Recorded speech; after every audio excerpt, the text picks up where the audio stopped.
welcome back to USA Kids Today, the next generation. I'm Alyssa Osterfeld and I love slime. There's so many different types of slime you can make, but today we're going to be making fluffy slime.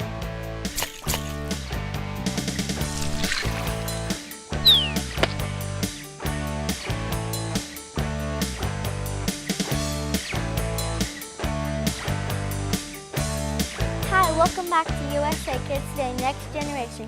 I'm Alyssa Osterfeld and I love slime. There's so many different types of slime, but today I'm going to be making fluffy slime, one of my personal favorites. You want to take about 1 cup of regular school glue.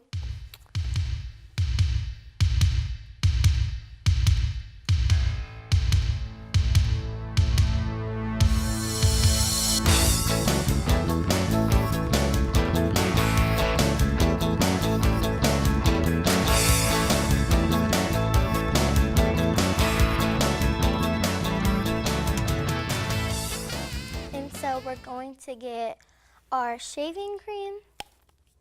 You want to shake that up. You can get any kind of shaving cream. Also, like shaved gel that turns into shaving cream, that'll work too. You can get like scented kind, but I have just regular. So you want to do about like a cup of this too.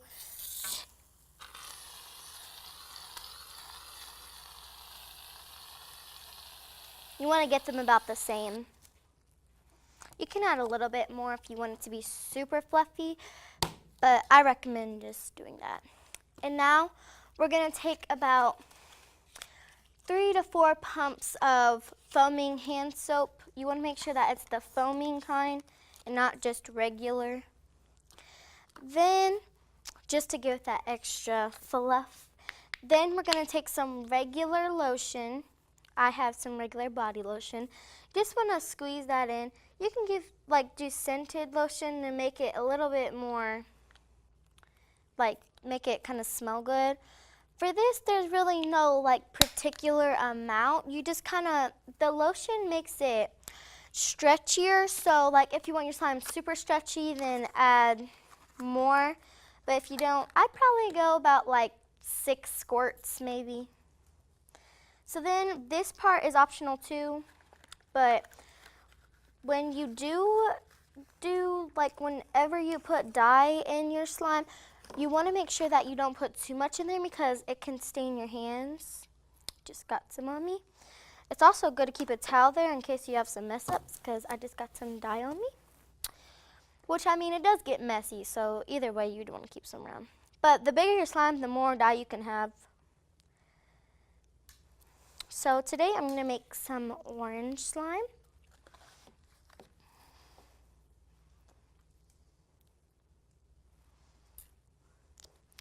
This part is optional too, but you can add some sparkles if you like. You can add sequins, confetti, or just regular fine glitter. Also be careful with the glitter because that stays on your hands too. Now you want to mix this together really well.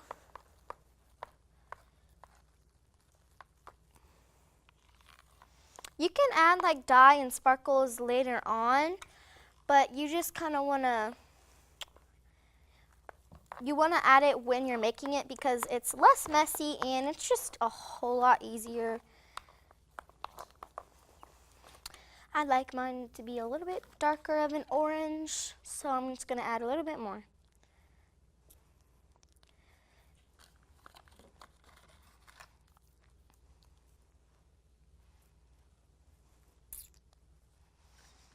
And I mean, you don't have to make this much slime. If you only have a little bit and you only have a ½ cup, you really just want to have the same ratio of glue to shaving cream. So if you only have a ½ cup of glue, you can do ½ cup of glue to a ½ cup of shaving cream. And then 2 squirts of foaming hand soap maybe.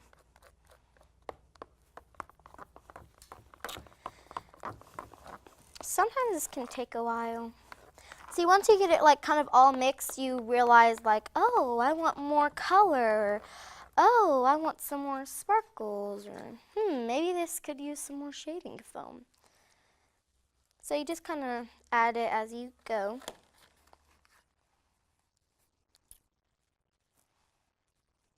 You can make any color you want. And you don't even have to color if you really don't want to, or you can use paint, but I personally don't like using paint because, like, after a while, in my experience, it kind of clumps up in, like, your slime, and then, like, it's just, it kind of gives it a different texture. And when I make slime, I make sure that I love the texture. That way I don't have to, like, change it and everything once it's already done.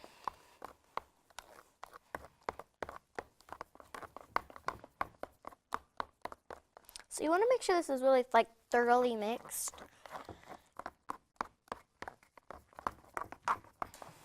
Sometimes fluffy slime could, like, sometimes it tends to get a little hard, so I think I'm going to add a little bit more lotion. Keep mixing it all up.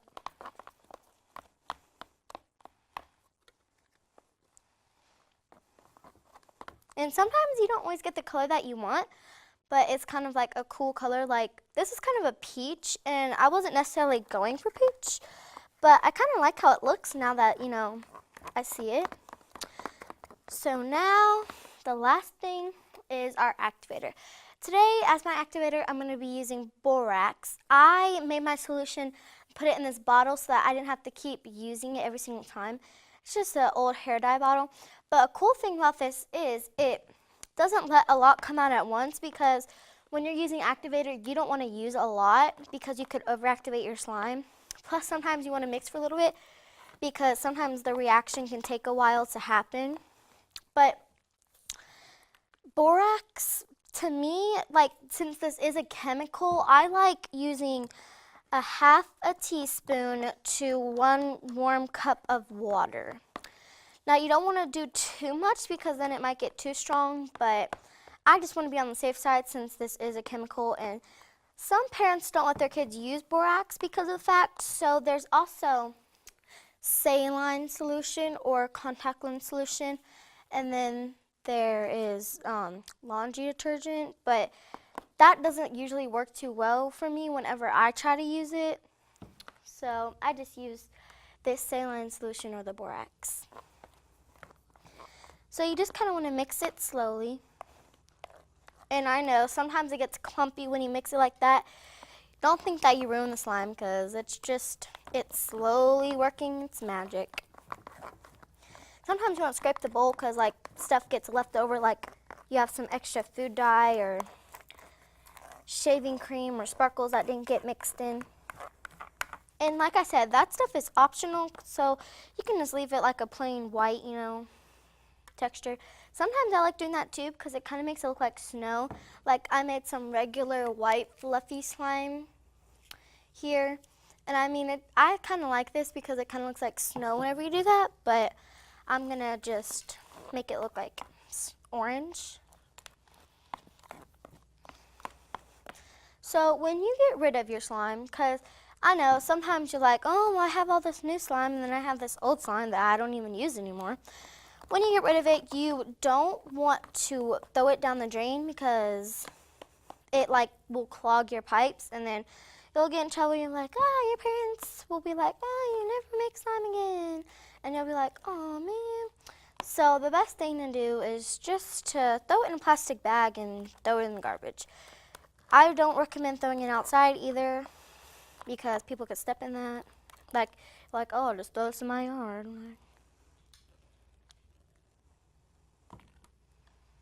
So you just want to slowly mix. When you put it away, you can put it in a plastic baggie, like a Ziploc bag or something. But personally, to me, I find that it's hard to get that out of the bag, and you can't, like, really play with it in the bag. So I like to use containers like this. They come in lots of different sizes. You can get these at the Dollar Tree, just a regular grocery store, but to me it's easy to use because if you just wanted to play with your slime, you could just take your slime and be like, oh, I can't get it out because maybe you're in the car. You just poke it in the little container. So that's why I like using containers better.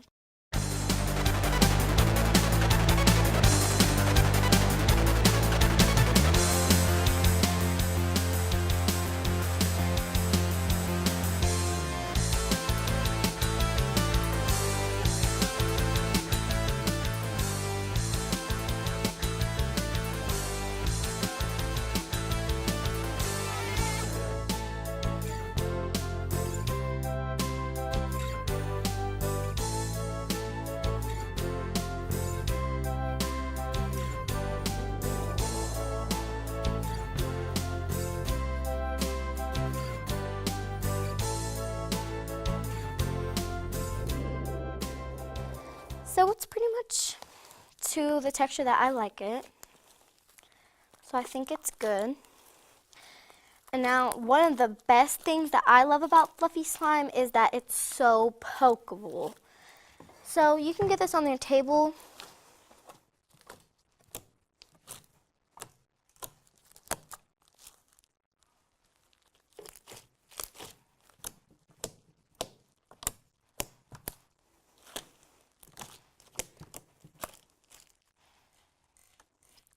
Pretty stretchy.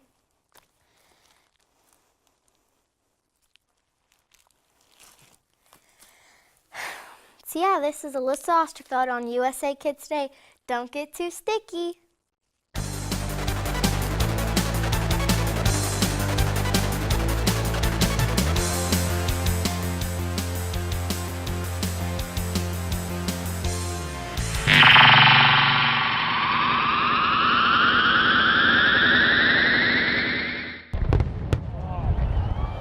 Coming up next, from the vault, another USA Kids Today episode with the original cast. Enjoy! My name is Matthew Finley. And I'm Alyssa Ryan. And this is my friend, Laura Martin. And this is my friend, Courtney Cunningham. And I'm Roger Gamblin, magician and all-around nice guy. And I'm Paul Harker, and we'll be your host for today's show of USA Kids Today.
Welcome to USA Kids Today, our very own show, produced for kids, by kids, and about kids.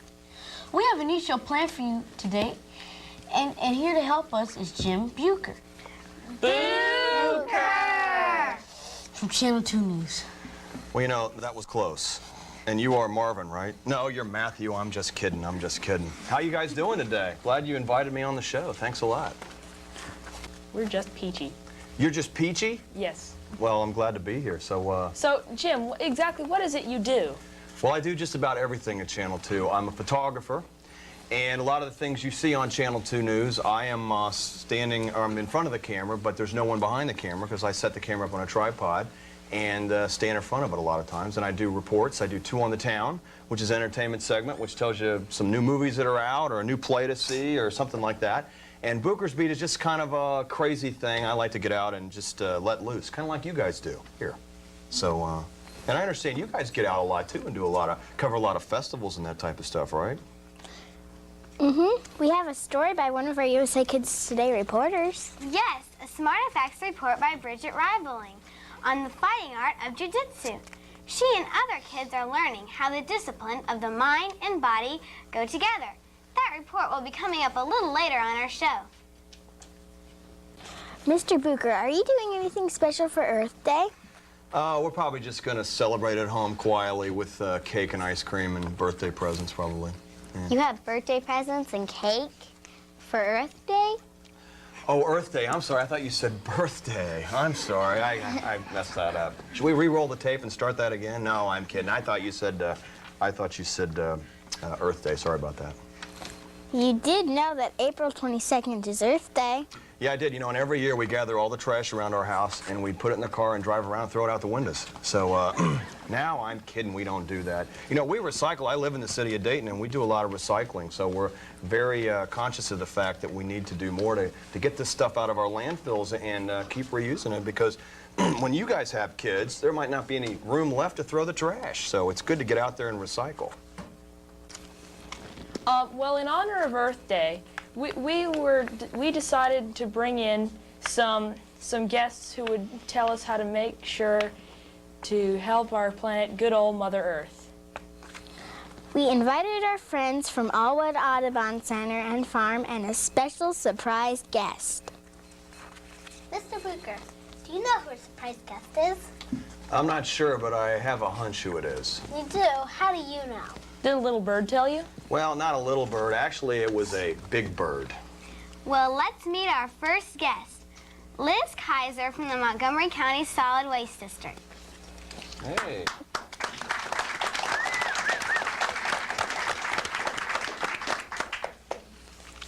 Ms. Kaiser, what exactly could the Montgomery County Solid Waste District have of interest to kids? Actually, we have a great big bird, Kirby the Cardinal. Kirby's a very exciting part of our show. Oh, hello! It's Kirby the Cardinal. Hey, Kirby. Hello. Hello. Big bird. Kirby reminds all of us in school and at work and at home to reduce, reuse, and recycle. He has a lot of fun activities this time of year for Earth Day. One of the favorite ones he has coming up is our Earth Day to Earth Day poster contest. Students across the U.S. or across Ohio, just like yourselves, did posters for Kirby's contest. And in fact, we have a local winner here for the recycle poster. Another contest that we have coming up that I'm sure all of your schools have been participating in is our Recycle Rally 96. And Recycle Rally, Kirby's especially proud of because he's getting everybody to collect their magazines, catalogs, phone books, and clean clothes. And everyone can come to the rally on May the 5th. And a fun thing about this is they're going to be competing for prizes. So I'm sure all of you are at home collecting these materials to compete. Another activity that's part of Recycle Rally 96 is our Recycled Sculpture Contest. And we're very excited today to have some winners here. About 25 local schools in Montgomery County participated in the Recycled Sculpture Contest.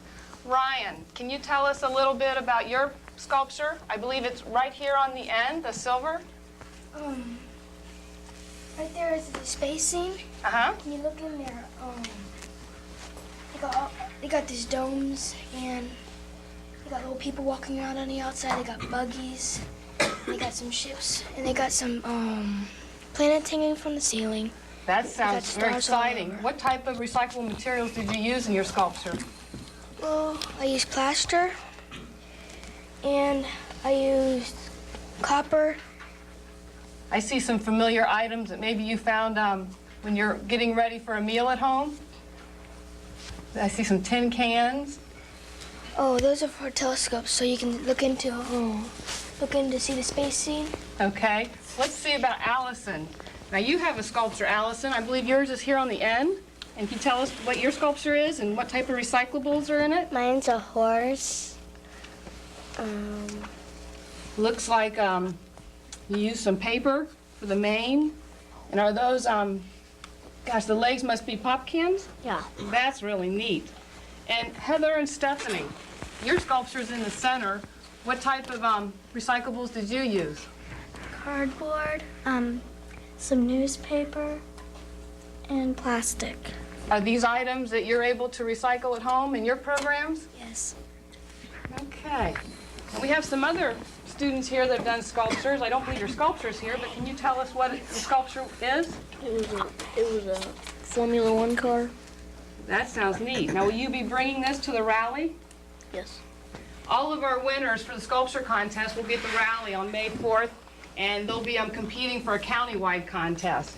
I'd like to thank all of you for participating in the Recycled Sculpture Contest. It makes a good thing if everyone can remember to reduce, reuse, and recycle. Great. Liz, let's hear it for Liz. That's great. Thank you very much. question for you. Does Kirby eat birdseed? What does he eat? And how much does that cost? You look like you can eat a lot of birdseed. What do you think? You think so?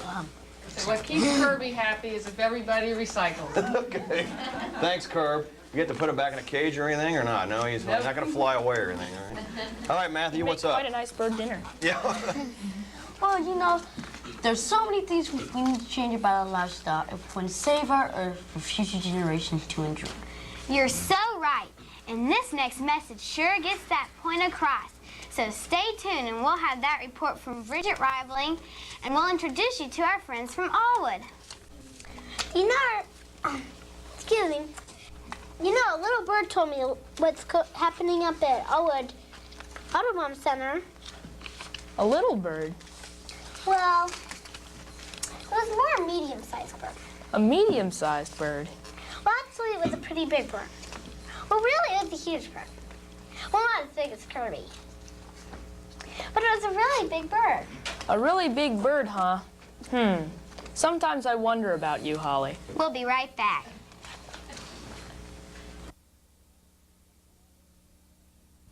This is a molecule of water in the soil. Water and other molecules are absorbed by this tree root.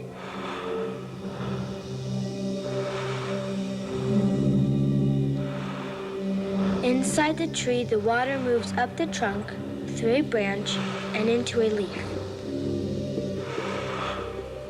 Here, in a leaf cell, the tree uses sunlight to transform water into new molecules called oxygen.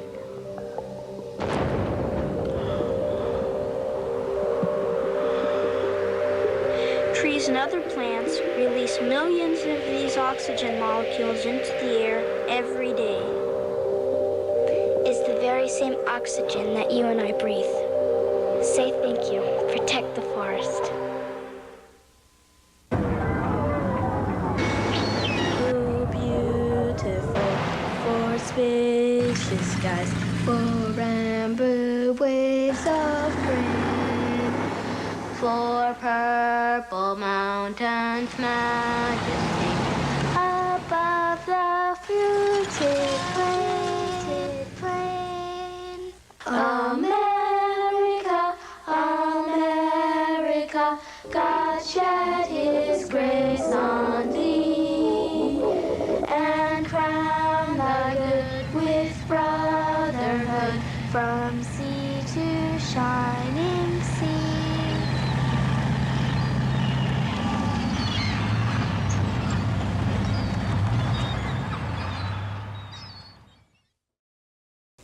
You're watching USA Kids Today.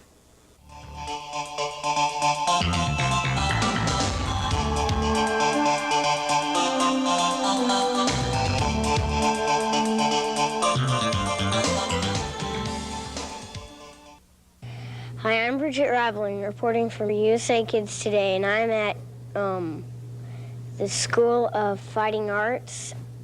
Sensei, can you please tell us what Mike and Jesse are doing? Yeah, Jesse and Mike are getting ready to do a practice form that's called the Tai Sabaki Ichi. And what it is, it's a form to teach them how to do, to flow from one throwing technique into another throwing technique. So you see what they're doing is they're going from one technique, and then if that first technique does not work, then they flow into a second technique. That way they know to follow up. If they make a mistake when they're trying to defend themselves or trying to do a throw in class, they make a mistake, they try to use the other person's energy to get another technique and go ahead and follow up and take them to the ground. Wow, sounds neat. Now what we'll go ahead and show you is some ground fighting. How's that sound? Sounds cool. Okay, this is what they do if you're taken to the ground. It looks something like wrestling, okay? Attitude evolve.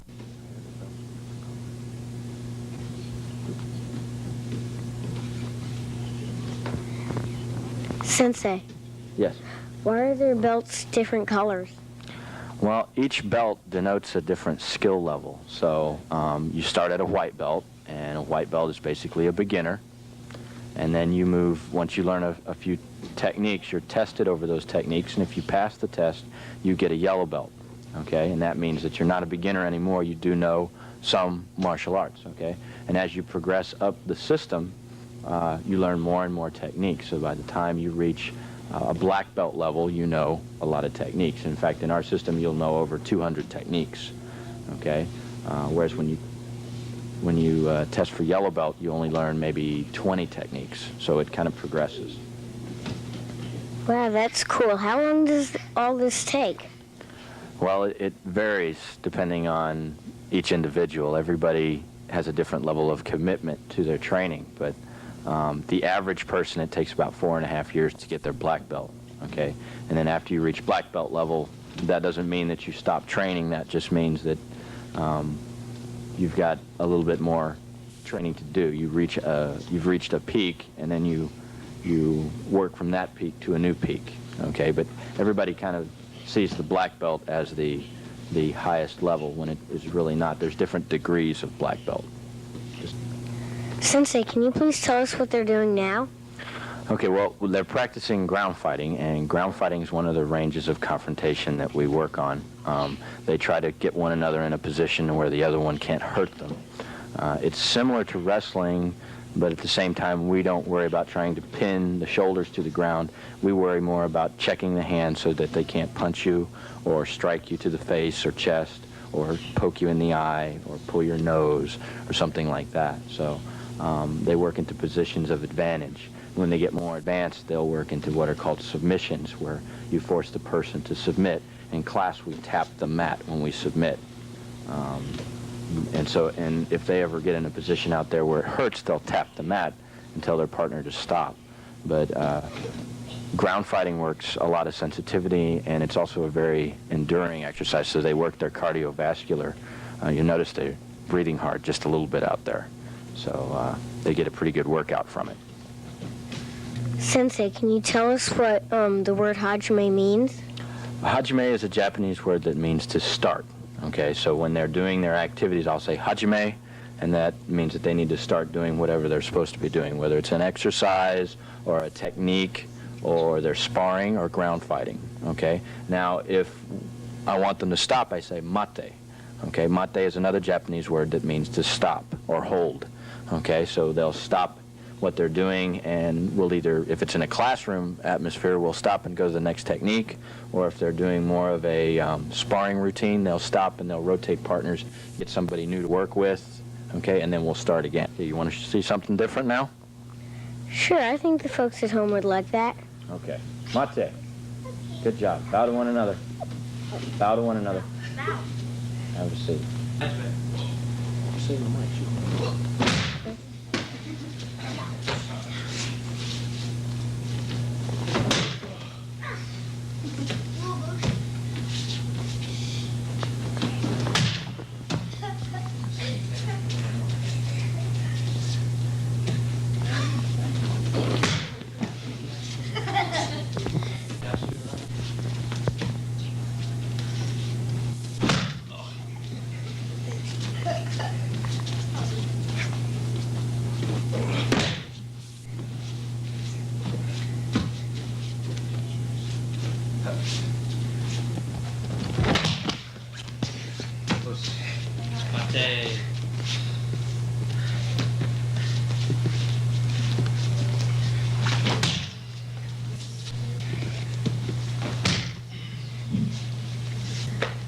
What are they doing over there, Sensei?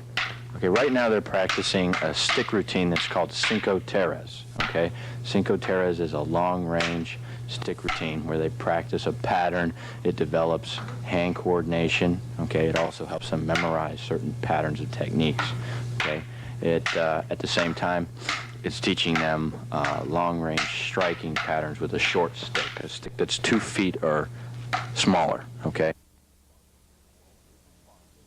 Go ahead, Ryan. They're going to do some sparring, okay? And there's different levels of sparring, okay? What they're going to do is just kicking and punching, okay? No throwing. When you get more advanced, you add throwing techniques like we were doing earlier, and you can also add ground fighting techniques. You kind of blend the three things together. But right now, they're just going to show you some of their kicking and punching skills.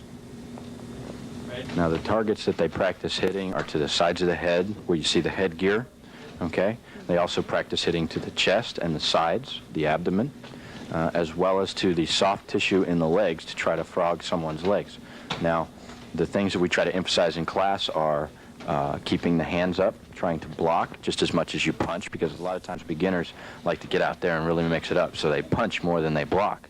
But see, this is self-defense, so it's very important, especially if you're working with somebody who is much bigger than you. It's very important to block more than you punch. Okay, your defense has to be just as strong as your offense.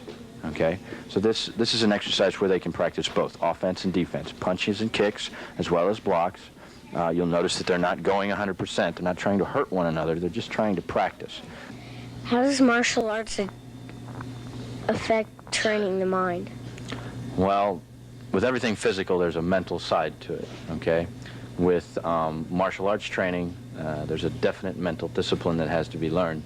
One, because the types of techniques that you're learning can hurt other people, okay? Now, we learn them for self-defense, okay? But understandably, people can get hurt when you're doing punches and kicks and throwing techniques and things like that. So there has to be a certain level of self-control that the person has to develop. We try to develop that in the students slowly. We expose them to the techniques slowly. They learn the kicks and the punches and the blocks, and then they might work with a partner, and then they learn how to fall properly, and then they learn how to throw properly, and then they'll learn randori, like we saw earlier, where they were going back and forth and throwing one another. So they have to learn that self-control, because it's not only is it not nice to hurt your partner, okay, but we have a saying in class, if you hurt your uke, who's your partner, you won't have anybody to work with anymore, okay? So if you want your training to continue, you've got to have a partner to do it on, right? And you wouldn't want them to hurt you, and you won't, in the same fashion, you don't want to hurt them. So there's that discipline to it. There's also just the discipline of having to memorize all of those techniques, okay? You have to do a lot of studying. You have to do things that aren't easy. These guys go through a normal routine of a warm-up and stretching to try to train their body. And while that is primarily physical, there's also a mental side to that. They have to want to do it, because some of it's hard. I mean, if you ask an 8-year-old to do 25 push-ups, that's not an easy thing to do for an 8-year-old, right? Okay? But if he really wants to train hard, then he'll try to do it. Okay? And then he learns that if he applies himself, okay, to this, because maybe he wants that black belt, or maybe he wants to be a ninja, or whatever he has in his head. Okay, if he learns that, he learns how to apply himself, then he learns that it's not so hard to apply those skills in other areas, whether it's schoolwork, or he wants to play soccer, he wants to be a good football player. All of those things have a mental side to them as well as a physical side to them. Okay, so while there is the term jock, there's a guy out there who likes to be very into sports, and people say, well, he's not very smart. That's not true. There's a lot of physical activities that require just as much mental training as they do physical training. Well, martial arts has always been something that people say, oh, there's a lot of mental training to it, but other sports have the same thing. Does that answer your question? Yeah, I think that does. Okay. Thank you, Sensei Brian, for sharing the fighting art of Jiu-Jitsu with us. You're welcome, Bridget. It was my pleasure. I hope we can do it sometime again soon. This is Bridget Reibling reporting for USA Kids Today. Mate!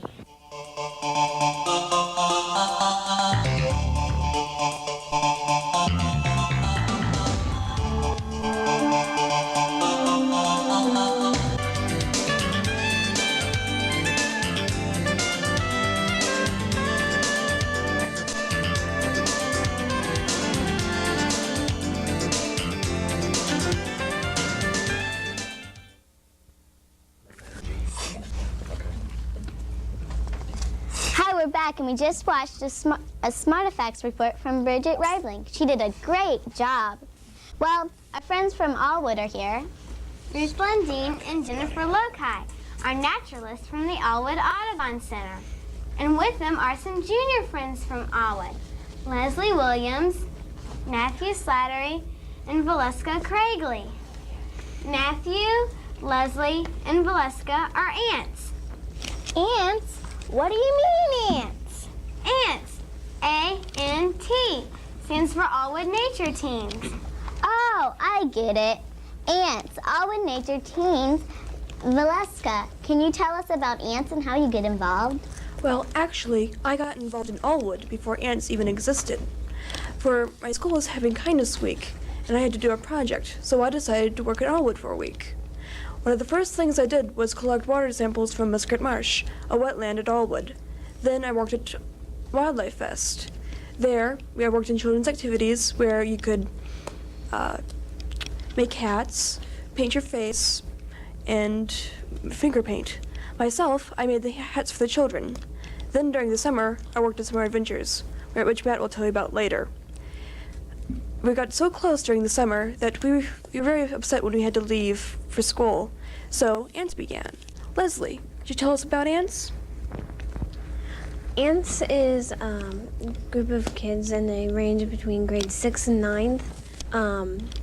We have a meeting once a month at either Allwood Center or Allwood Farm. We talk about different things like the meetings, like nature and the environment, or different trips we're going to plan. We have activities such as the Enchanted Forest, where it was like the Halloween, where some of the adults dressed up and told us about the different animals that there were. And then there was the Apple Fest where we made hats for the little kids. And so, Matt, will you tell us about the field trips? I started with ants when it all began. I had volunteered at Allwood before it started, and I did that with the Wildlife Festival. I worked in the children's activities, and we did face painting and like everything that Valeska and Leslie said. And we go on trips 3 or 4 times a year, and we usually go camping. And when we go camping, my favorite camping trip was the last one we did, which was in March, and we went to Camp Shawano, and we identified trees and had snowball fights, and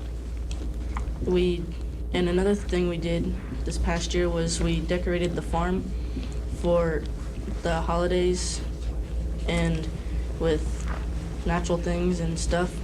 Well, that's great. It occurs to me that we've now told everybody about ants, but we haven't really told you about Allwood. So maybe, Jen, you could fill us in a little bit about what Allwood is. I'd love to, Ruth. Allwood Audubon Center and Farm is a 350-acre nature preserve and organic farm, and it's a wonderful place for people of all ages to experience the natural world while wandering through the trails, through the forest, the meadow, a tall grass prairie, by the pond. There's all kinds of different habitats you can explore. We have a nature center, and inside you'll find a lot of live animals. You can get close to some snakes and turtles and some fish and relax while sitting in our bird room looking through the window on wildlife and watching birds coming to bird feeders. And at our organic farm, you can see a whole variety of different farm animals there, including a couple of Belgian draft horses that are over 2,000 pounds each, as well as this time of year is really special because we have a lot of little lambs running around in the pastures and some baby goats. And so there's always something exciting going on at the farm as well as the center. And another thing that's important about the farm is that it's organic. And that means that we use only natural methods for getting rid of weeds and insects that we want to control. And that's really important because we don't always know what a lot of chemicals can do to ourselves as well as the world around us. So the fewer chemicals we can use at our farm and elsewhere, the better off we'll all be. And Allwood Audubon Center and Farm has been around for about 40 years, and it's there today because of a really special lady by the name of Marie All. And next year she'll be celebrating her 100th birthday when Allwood celebrates its 40th anniversary. And she wanted to make sure that kids had a really special place where they could explore the forests and different natural habitats for years to come. So Allwood should be around for a long time still to come. Good. You want to talk about the Special Earth Day activities? Yeah, I'd love to. We have a lot of special events throughout the year. One of those is coming up real soon in celebration of Earth Day. Next Saturday, April 20th, all day, will be a free admission day at Allwood, and people of all ages can come out and enjoy the activities like a couple of nature hikes that are led by one of our naturalists. We'll be showing videos all day long on different endangered species so you can get to know a little bit more about them. We'll have all kinds of craft tables available where kids can put things together made from recyclable materials, such as the things that you saw earlier in the program. So there are all kinds of things going on next Saturday that you might enjoy with your family out at Allwood. Thanks, Jen. And I wanted to tell you a little bit about the Earth Day concert that we're going to have also on the 20th in the evening. It'll be April 20th in the evening. It's all the performers, artists of the Dayton area are getting together. It's our second year to do this. It's called the Earth Rhythms Concert. And it's at 7:30 at Shiloh Church. We'll have the Dayton Ballet there. We'll have the opera, artists in residence there. But also we'll have in the second half Paul Lippert. And he is a well-known environmental singer and songwriter. And he's going to be there. And it's going to be a lot of fun because he has a lot of sing-along things. So if you've never been to the opera or to the ballet, or if you have been and you think you want to try this and see these performers, they will all be there and you'll get a nice sampling of all the wonderful artists that we have in the Dayton area. We'll even have refreshments during the intermission. There's going to be a couple of art exhibits there.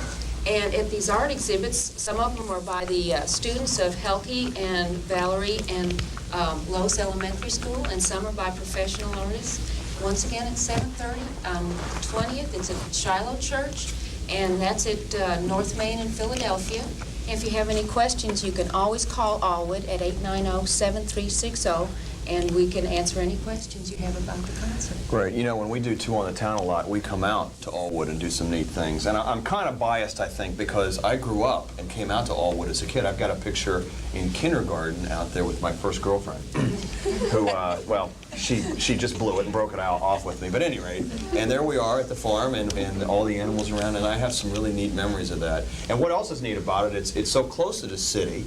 It's kind of nice. You can go out, and you're not that far away from the city, is my point, to get to the into the country, and you can kind of see all the neat things and walk the trails, and it's so relaxing out there. And the other thing I think we should point out too is Earth Day.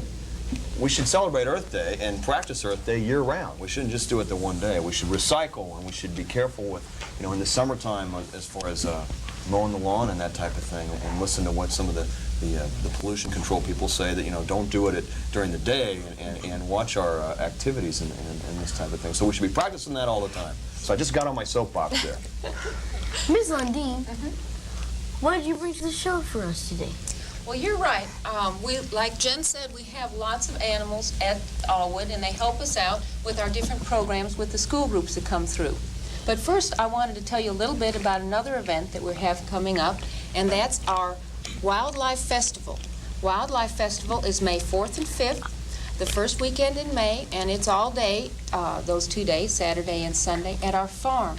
This is a wonderful opportunity to learn all about wildlife, both in Ohio and from around the world.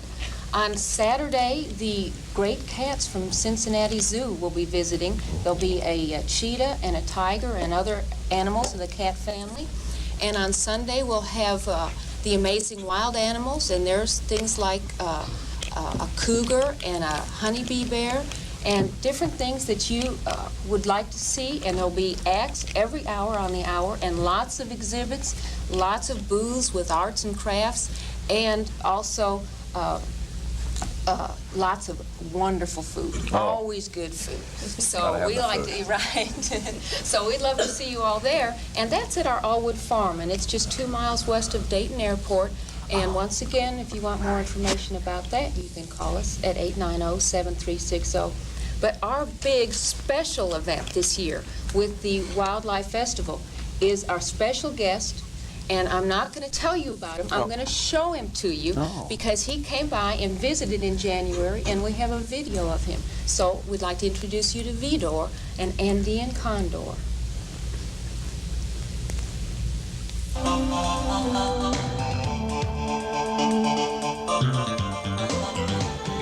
Hey, this is Vidor, the world's only tame free-flying condor. He's an 8-year-old Andean condor that was born in the U.S. Fish and Wildlife Service captive breeding project just outside Washington, D.C.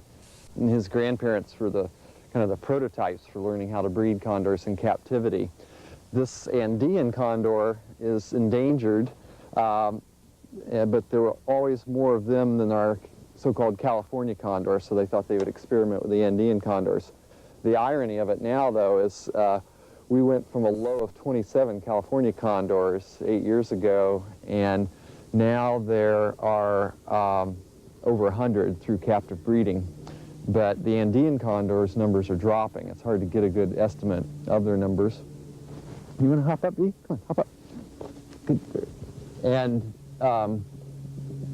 there's probably only about 1,000 Andean condors, and still on the decline in most parts of their range. They're the national bird of 6 different countries in South America, and just from what little you can see here now of him, you see they're not really the ugly, stupid, dirty birds that often cartoon and other media portrayal of them shows. He's doing a courtship display to me right now.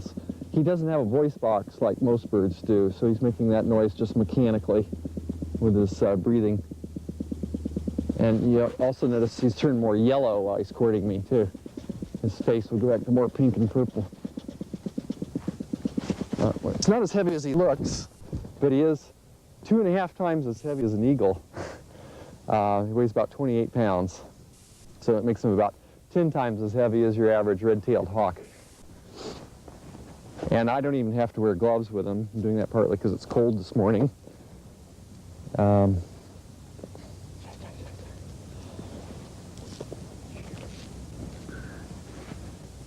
And he can handle the winters just fine. He's got a very thick down coat. Condors are, I saw a condor in Peru at 20,000 feet once, and they've been seen as high as 24,000 feet. The main difference between the Andean condor and the California condor is the Andean condors have more white on them, and California condor doesn't have this same kind of rough. Little difference.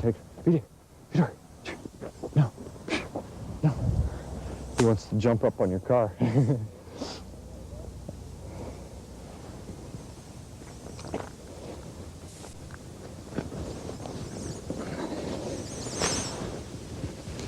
And no one's ever trained a condor before for free flying.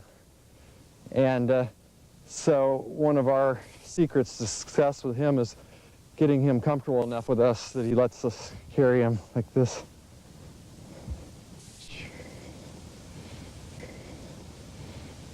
And they don't have the strong feet like a predatory bird are, because they're nature's greatest recycler. They're a scavenger. Yes. Yeah, he's as big as he'll ever get. And he's fairly big for a condor. I've heard of Andean condors. Females are smaller in condors. And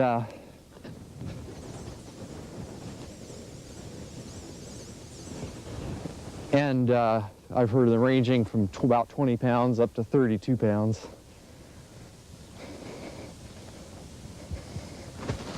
Oh, one thing I was going to mention is even though he doesn't have strong feet, his wrist, this is his wrist, not his elbow, it's very bony. And when I shot the film footage of the capture of the last wild California condor in 1987, just before that happened, I saw that condor knock a raven over. The raven's been pulling the tail of the last bird while they were at a carcass. And this one raven walked up beside him and he just knocked it, rolling head over tail. And he's broken my glasses several times with the opening force of the wings. One of the amazing things about condors is that they live as long as humans. And when you consider their lifestyle of eating carrion, mostly with, it probably has a lot of bacteria and viruses and things like that around it, they, Peter, come over here. Come over here. They must have pretty incredible immune systems. And it's one of the many reasons for preserving endangered species, because no research has ever been done on why they have such great immune systems.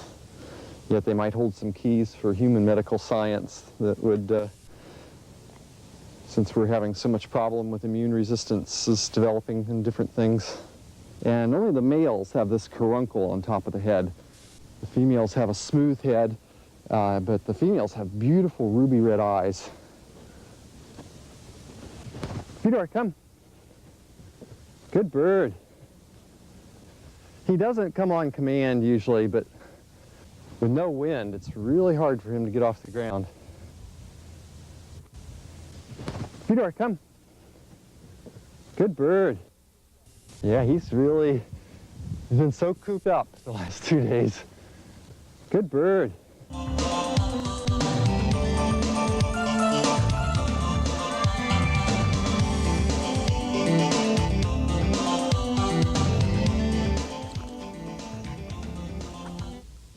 Wow, that was neat. Did you guys like that? Wasn't that cool? Yeah. Huh? Now we get to see that in person. You can see that in person coming up here, right? Right.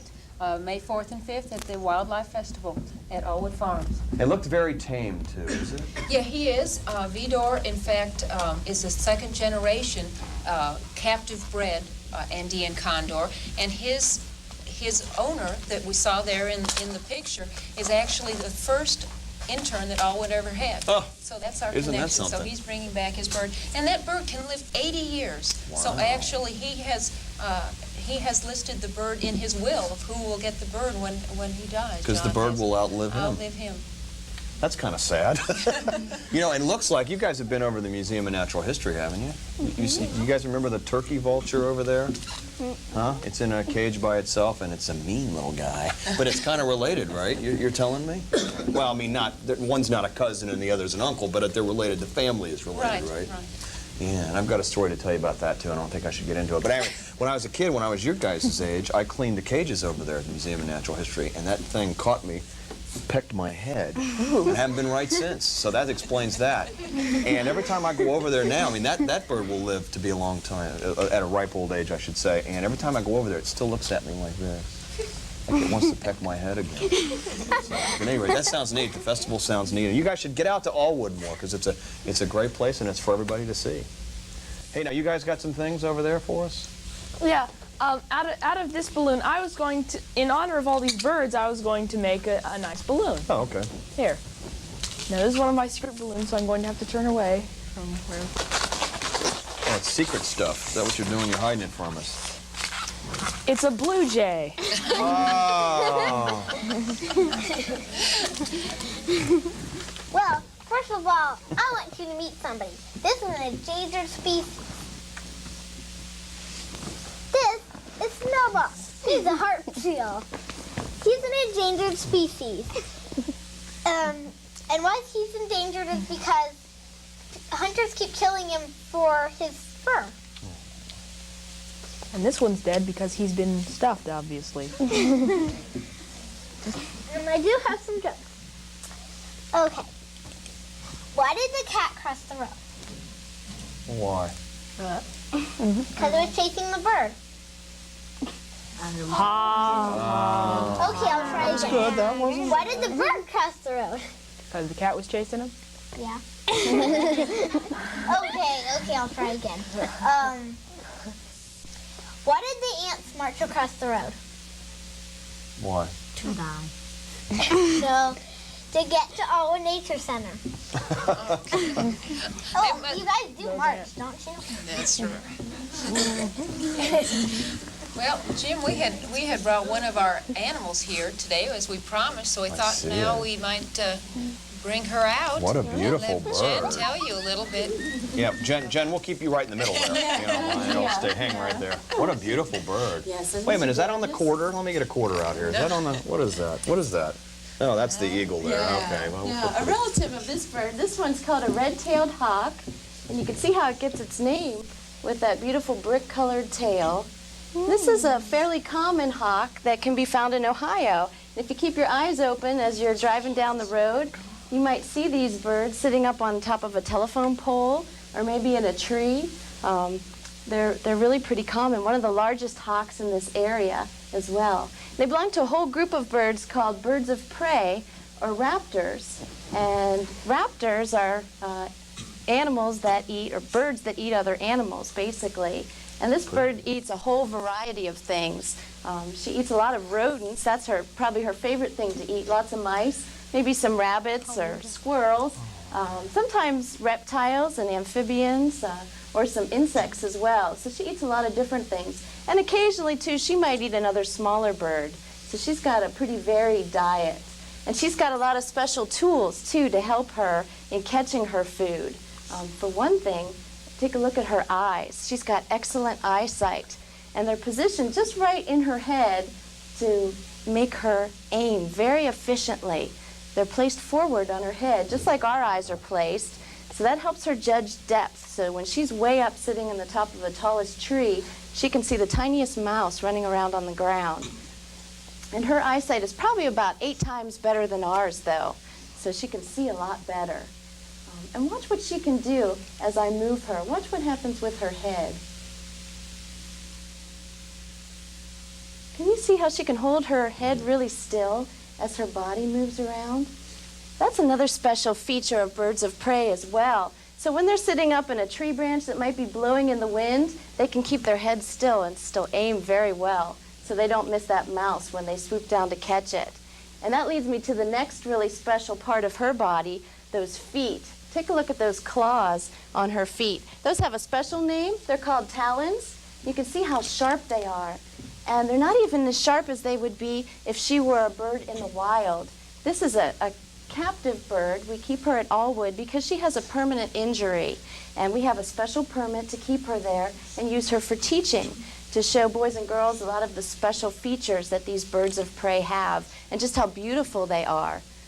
So those claws are very important for this bird's survival because they're what she uses to grab her prey before she gets ready to eat it. And then take a look at that beak on her face, too. She's got a super sharp beak that helps her tear her food apart as she's eating it. So she's got some really special body parts that make her an efficient hunter. Let's see if we can get her to open her wings again. Wow. There she goes. She's got a pretty big wingspan. Not as big as Vidor. Vidor's wingspan's about 9.5 feet. That's a really big bird. Her wings are maybe 3.5 feet wide. So she's a good-sized bird for this part of the world, this red-tailed hawk. I have a question. What is her permanent injury? That's a real good question. We're not completely sure of how she was injured, how she came to be injured, but we believe she has some type of wing injury and isn't able to fly quite well enough to catch enough food if she were in the wild. They did try to rehabilitate her at one point. We've had her for about 15 years, and she was unable to catch food very well. So it was determined that she wouldn't be able to survive in the wild on her own. And that's the only reason we have her at Allwood. And we don't give her a name. A lot of people ask us if she has a person's name. We just call her a red-tailed hawk because she is a wild animal. She's not a pet. So we want everybody to realize that. And if we could, we'd like her to be back in the wild, but it just won't work with this bird. Now, will she get along with Kirby? Do they get along? I think so. Yeah, they seem to be doing real well so far. She's been eyeing them, though. And what do you call the claws again? The claws are called talons. Wow, so they named the claws after a car. That's interesting. That's right, something like that, Jim. Or something like that. I don't know how that works. Something like That's that. right. It's very beautiful she's bird, a beautiful though. bird. How'd you like that swooping over your head coming at you? Just beautiful. Well, does anybody have any questions about her before I put her back? Yeah, so I guess if she like looks straight at you and then you move suddenly, you're really still and then you move suddenly, she'll notice it. Yeah, she definitely will notice. And she has better vision than a lot of other animals. She can see color. And animals like snakes notice movement a lot more than they notice a lot of details about the world around them. So that works real well with a snake. If you sit very still, it may not notice you. But she picked up on all you guys right when I brought her out. She's very observant. She's scoping the situation out, isn't she? Exactly. I've noticed her head turns suddenly a lot. Is she like always in sort of a primal hunting mode or something? Well, she is very observant. She probably has a lot of that hunting instinct still in her. I think that's probably very strong in any wild animal. Now, she doesn't hunt and hasn't hunted for quite a while. She gets fed every day by someone at Allwood, but I'm sure that instinct is still there. But I think right now she's probably checking out her surroundings. She's been in the building hearing a lot of noises for a little while, and she's probably checking everything out, noticing the bright lights. I was just wondering why she was like... Yeah. I don't know if she's looking for something to eat or just checking out the place. She keeps looking over this way. Yeah. Wait a minute. So any sudden moves, right? pick those up. Yeah, she'd pick up on those, certainly. I don't mean to take over the show here, but I have a lot of questions. Now, how old will this bird get? How old do they That's live? a real good question. I don't know if I have a good answer for you. In captivity, she'll probably live a lot longer than she would in the wild, and we know she's at least 15 years old. Oh, wow. I'm going to guess she could live to be 30, but it might be even older than that. I'm not certain. Some birds, like hummingbirds, the tiniest bird that comes to Ohio, have been known to live 9 years. So birds can live to be, various ages. And she'll probably live to be at least 20 or 30, we hope. We'd like to have her around for a good long time. She's a wonderful animal. Does she squawk and make noise? She doesn't make a whole lot of noise. She does make occasionally sounds from her cage. We'll hear her. Yeah, but we just wanted to bring her out and share her with you today, and you can come out to Allwood and see her as well. She'll probably be out and about for different programs throughout the year. So I'll put her back now. Oh, that's great. I have one more question. Oh. I noticed she's like colored different colors. Is that for camouflage or what? Yeah, that's a real good question. Probably those colors do help camouflage her as she's sitting in the woods, looking down below on the field. She is very well hidden. That's why you have to look so well, carefully as you're driving down the road for these birds. And you'll be sure to see some of them checking you out, too. Okay. Well, what did you bring? Just tell us what it was, since we're not going to see it. What was it? Turtle. It's a box turtle that is found in all around the Ohio area. It's a native of the area, and unfortunately we see them less and less frequently because there's less habitat out there. That's one of the benefits of being able to come to Allwood and see the different animals. We spent too much time with the hawk, so the turtle got the boot. So we'll have the turtle on our next show. How's that? We do that? All righty. Jim, you're not on our next show. So Oh, sorry about that. Well, you can have the turtle on the next show. How's that sound? Maybe. Well, we're about out of time. Well, how do I know that? A little bird's telling me. What kind of bird is it this time, Holly? The cuckoo on the wall, Roger. What cuckoo on the wall? What cuckoo? The cuckoo on the wall? What cuckoo on the wall? I've seen a lot of birds the other day, but not the cuckoo on the wall. But if it's time to go, then let's thank all of our guests. Right again, Matthew. We'd like to thank Liz Kaiser and Kirby the Cardinal for joining us today and for reminding everyone how important it is to recycle. And our friends at Allwood, Ruth, Jennifer, and the aunts, Allwood's nature team members, Leslie, Matthew, and Valeska. And let's give a big hand to Mr. Booker. He really deserves it. Wow.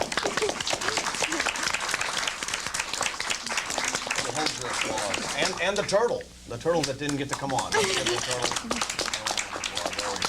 Jim, I can call you Jim, can't I? Actually, my friends call me Jim. You can call me Mr. Booker. No, I'm kidding you. I'm kidding you.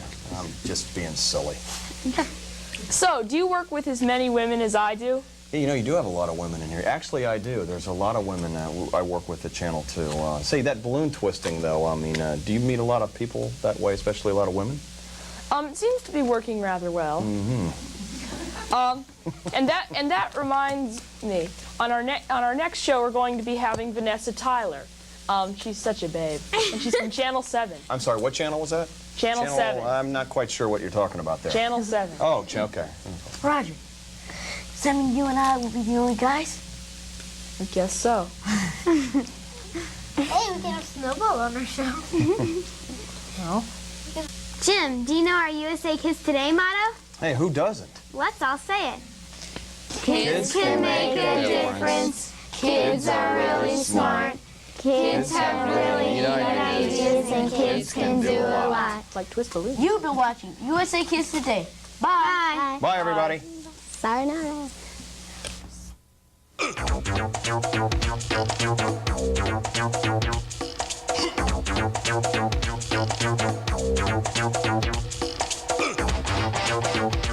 Find out how you can be on USA Kids Today. Write to USA Kids Today, 4861 Leafborough Drive, Dayton, Ohio, 45424.